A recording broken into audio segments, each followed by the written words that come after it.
প্রায় 6টি চা বলয় এবং বহু গ্রাম পঞ্চায়েতের অধীনে রয়েছে বারবিশা উপস্বাস্থ্য কেন্দ্র।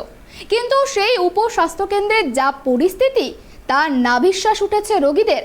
নেই পর্যাপ্ত পরিমাণে স্বাস্থ্যকর্মী, চিকিৎসকের সংখ্যা মাত্র একজন, কিন্তু সেই চিকিৎসকও আসেন মর্জি মতো। অভিযোগ গ্রামবাসীদের।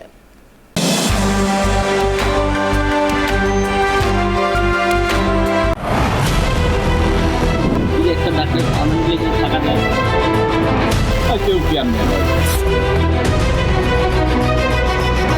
পুরো স্বাস্থ্য ব্যবস্থাটা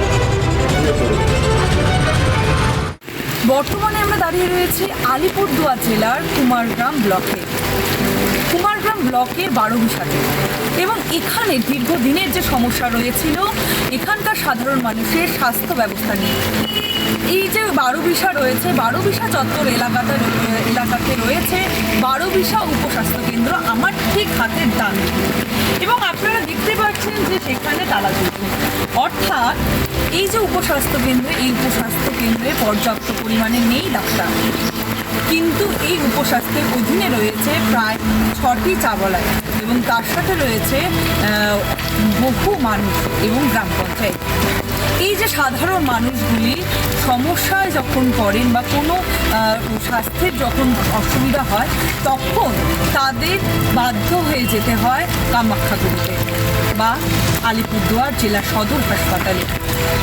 তারা দীর্ঘদিন থেকে দাবি জানিয়েছেন যে তাদের এই উপস্বাস্থ্য কেন্দ্রে ভালো মতোভাবে বা পর্যাপ্ত পরিমাণে স্বাস্থ্যকর্মী নিয়োগের জন্য, কিন্তু স্বাস্থ্যকর্মী নিয়োগ হয়নি।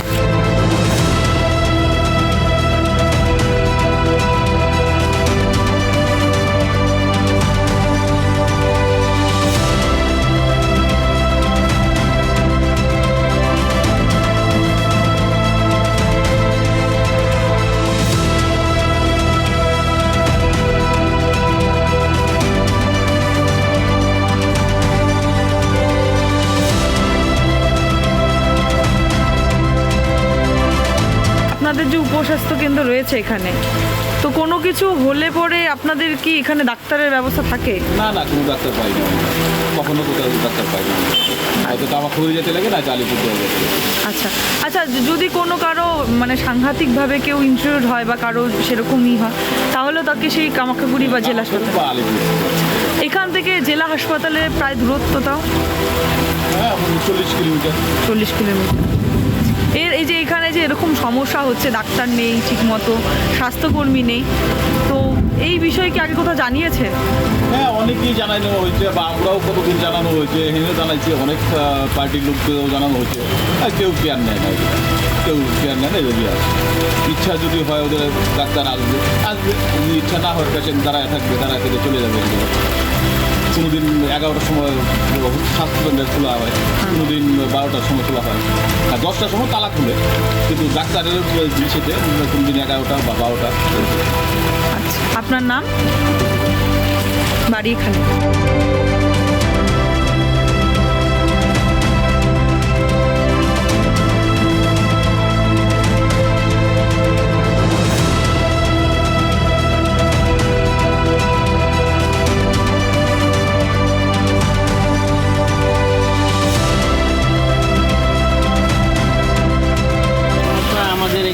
হসপিটালে সময় মতো ডাক্তার আসে না, টাইম 10টার সময় উপস্থিত হওয়া লাগে, ওইখানে 11:30 12টার পরেও ডাক্তার আসে।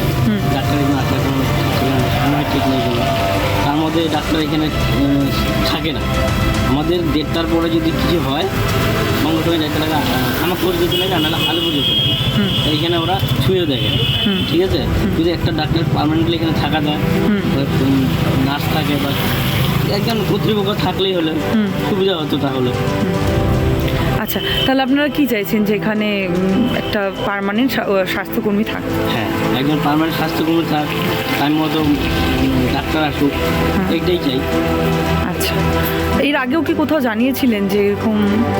হ্যাঁ, অনেকবার আসছে, আমরা সংবাদ মাধ্যমে অনেক বলেছি। তো যখন বলা হয় তো তখন 2-1 দিন 4 দিন এইভাবে আসে, ঠিক আছে। আবার যখন সময় পেরিয়ে যায় তখন যেরকম অবস্থা সেরকমই থাকে। আচ্ছা আচ্ছা, হয়। এখান থেকে আলিপুরদুয়ারের দূরত্বটাও কতটা হবে জেলা হাসপাতাল থেকে? 40 কিলোমিটার হবে আলিপুরদুয়ার।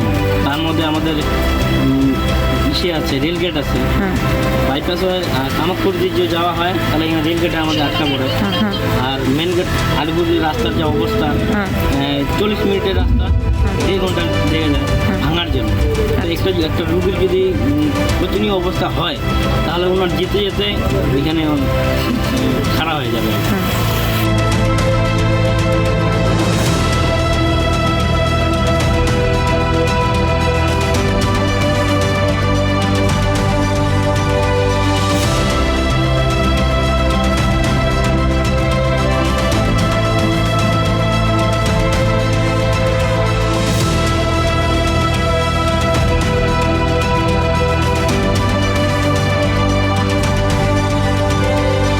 দেখা যাচ্ছে যে এই যে আপনার বিধানসভাতে 12 বিশাল যে উপস্বাস্থ্য কেন্দ্র রয়েছে, গ্রামবাসীদের অভিযোগ উপস্বাস্থ্য কেন্দ্রে নিয়মিত স্বাস্থ্যকর্মী নেই, সেক্ষেত্রে ডাক্তার বা স্বাস্থ্যকর্মী কেউ নেই।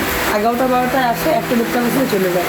এমনকি সাধারণ মানুষরা যখন ডাক্তার দেখাতে যান বা গুরুতর যখন তারা আহত হন তখন তাদের 40 কিলোমিটার পার হয়ে তাদের জেলা হাসপাতালে যেতে হয়। তো এই বিষয়টা নিয়ে আপনি কতদূর এগিয়েছেন বা কী করেছেন? এটা শুধুমাত্র 12 বিশার খবর নয়, আমি বিধানসভায় তুলেছিলাম। এখান থেকে ডাক্তার তুলে নেওয়া হয়েছে। আজকে শামুকতলায় যান, সেখানে ডাক্তার দেওয়া ছিল, সেখানেও কিন্তু সারাক্ষণ বসছে না, ওই 1 ঘন্টা থাকতে চলে যাচ্ছে। অথচ বড় বড় কথা বলা হয়েছিল। আপনি যান কামাখ্যাগুড়িতে, আপনি চলে যান ভাটিবাড়িতে, আমাদের শুধু আলিপুরদুয়ার জেলা নয়, উত্তরবঙ্গের সব জায়গার থেকে ডাক্তারদের তুলে নেওয়া হচ্ছে এবং নিয়ে তাদের দক্ষিণবঙ্গে বা কলকাতার যে এলাকা সেখানে দেওয়া হচ্ছে। মানে অ্যাকচুয়ালি সমস্যাটা হচ্ছে পশ্চিমবঙ্গটা হচ্ছে কলকাতা কেন্দ্রিক হয়ে গেছে। মানে কলকাতায় যদি একটা গাছও পড়ে সেটা নিয়ে লাইভ দেখানো হচ্ছে, সেটা নিয়ে টেলিকাস্ট করা হচ্ছে। আর আমাদের এখানে রোগী মারা যাচ্ছে, প্রসূতি মারা যাচ্ছে, তাদের নিয়ে কিন্তু কোনো খবর হয় না। আর সেটা আমাদের দিদিমণি বুঝে গেছে, তাই তাদের মনে হচ্ছে যে এখানে ডাক্তার লেখে লাভ নেই, সব ওখানে চলে যাও। আমরা এতদিন ধরে উত্তরবঙ্গের মানুষ বঞ্চিত ছিলাম, এটা এখন আরও প্রকট করে দেখা দিচ্ছে যে আমরা কত বঞ্চিত। বারবার বলার পরেও মুখ্যমন্ত্রী কিন্তু কোনো রায় দেননি। আমি প্রশ্ন করেছিলাম যে শামুকতলায় ডাক্তার নেই, রোগী মারা গেছে, যশোডাঙ্গায় একজন প্রসূতি মহিলা মারা গেছে, আপনি দেখুন। সেই সময় অন রেকর্ড মুখ্যমন্ত্রী বিধানসভায় দাঁড়িয়ে আমাকে বলেছেন ডাক্তার যদি না থাকে আমি কি আকাশ থেকে নিয়ে আসবো। একদম অন রেকর্ড কথাটা বলছি, রেকর্ড করা আছে। তো এই হলো মুখ্যমন্ত্রীর ভাষণ। একজন জুনিয়র বিধায়ক জানতে চেয়েছিল যে পরিষেবা পাবে কি না, তো মুখ্যমন্ত্রী এই ভাষায় আমাকে আক্রমণ করেছিলেন। এখন দেখুন তিনি কি করছেন, সিভিক ডাক্তারের কথা, সিভিক নার্স 15 দিন ট্রেনিং দিয়ে সে নাকি নার্স হবে, 3 বছর পড়াশোনা করে সে ডাক্তার হবে। আর সেই সব ডাক্তারকে প্লেসমেন্ট দেবে উত্তরবঙ্গে, আর ভালোগুলোকে নিয়ে যাবে তো কলকাতায়। তো আমরা উত্তরবঙ্গ নিয়ে বঞ্চিত, বারবার বলছিলাম, এখন আবার বলছি, আমরা কিন্তু চিরদিনই উত্তরবঙ্গবাসী বঞ্চিতই আছি। এই যে সাধারণ মানুষের সমস্যা, এটা কি এরকমই থেকে যাবে মনে করছে? না, আবার বলছি যে পুরো কলকাতা কেন্দ্রিক হয়ে গেছে। মানে যা তুলবে সবটাই কলকাতার লোকই পাবে। যত মন্ত্রী আছে দেখবেন সব কলকাতা কেন্দ্রিক, যত ডাক্তার তো সব তুলে নেওয়া হচ্ছে। আগামী দিনে পশ্চিমবঙ্গের উত্তরবঙ্গ এলাকাটা ভীষণভাবে কিন্তু বিপদগ্রস্ত হবে এবং পুরো স্বাস্থ্য ব্যবস্থাটা ভেঙে পড়বে।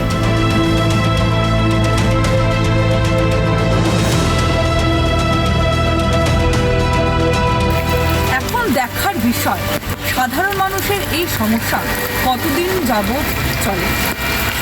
আলিপুরদুয়ার থেকে অনিশা পোদ্দারের রিপোর্ট, ট্রাইব টিভি। সঙ্গে থাকুন, আরও অন্যান্য খবর নিয়ে ফিরছি ছোট্ট একটা বিরতির পর।